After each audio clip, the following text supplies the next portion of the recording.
Hi, this is Ruth Theresa with One Inspiring Woman, and today we are celebrating a national day. Hi, my name is Ruth Theresa with One Inspiring Woman. I'm an intuitive psychic medium here in the Sugar Land area. That's just outside of Houston. I work with my angels and guides to assist my clients in many areas of their lives, to bring them special messages from loved ones who have passed, to dialogue with their angels for guidance into their own situation, or to assist them with their own psychic abilities. If you like my content, please make sure to subscribe, like, and comment. That's right. October 2nd, 1968, California's Redwood Park was established. The redwoods are some of the tallest trees in the world, and growing up to almost 400 or plus feet, which is 120 meters. It's huge. During their lifetime, these trees can span a lifetime of up to 2,000 years old. And one of the most amazing things that I think is really interesting, if you've ever gotten a chance to go to the redwood forest and kind of walk around these trees, you have like this really sense of peace and calm and nurturing, which is really interesting.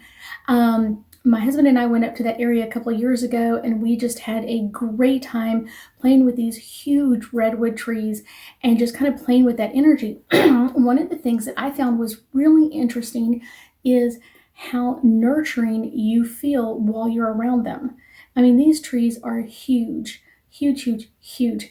A couple of them, we were able to actually walk into the center of a tree and take a picture of ourselves in the center of a tree where it had like some type of fault or been hit by lightning.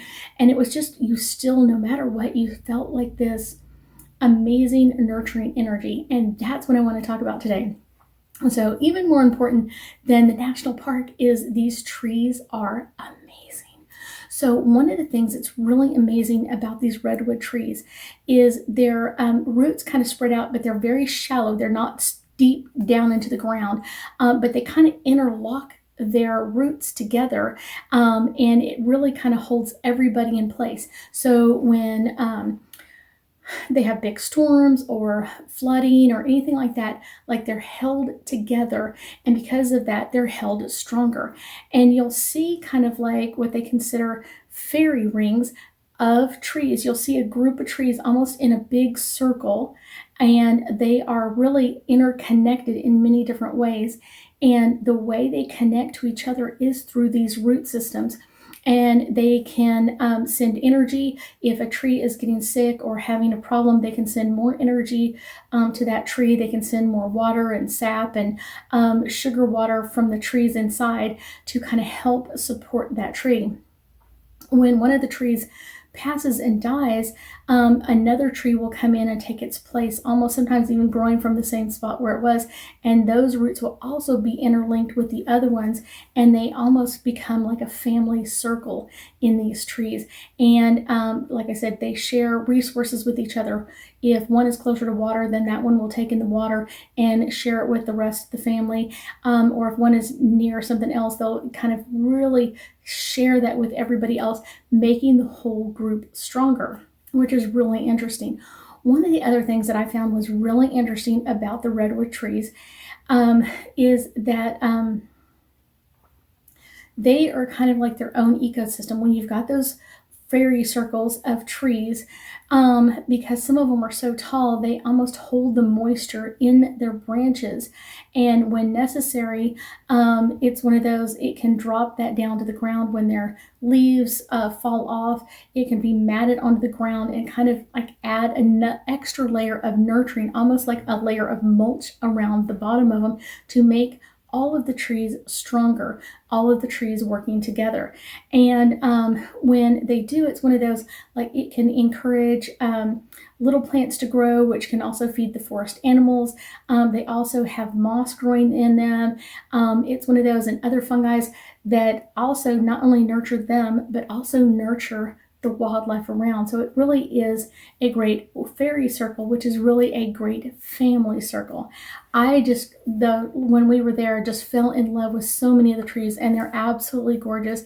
and they just seem to be everywhere. And I think that's the really fun part. So let's pull a couple of angel cards and get us a little bit deeper insight into California's Redwood Park study. This is what I did. I have studied on and off for a couple of years now, and kind of getting just a deeper insight into how the trees are interconnected and how the trees support each other. And I think that was the part that really kept me going, is like, I feel such nurturing when I'm around the trees. When I'm around the trees, I'm feeling this nurturing energy. I'm feeling that just so much. And it's one of those, I've got to figure out what this is and why this is happening. And it's because they're nurturing each other. And you can just pick up on that. New beginnings.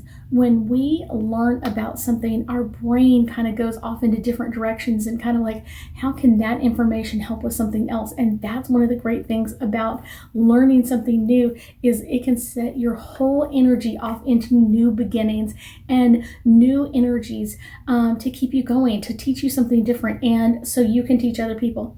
Focus. One of the things that's most important about these redwood trees is how they focus their energy on each other and how to protect everybody together. It's not just me, myself, and I'm protecting myself. It's more like I'm protecting this whole fairy circle of energy and protecting all of these trees together. I think that is the most fun part. I thank you so much for joining me today, and I know that we'll be talking again soon.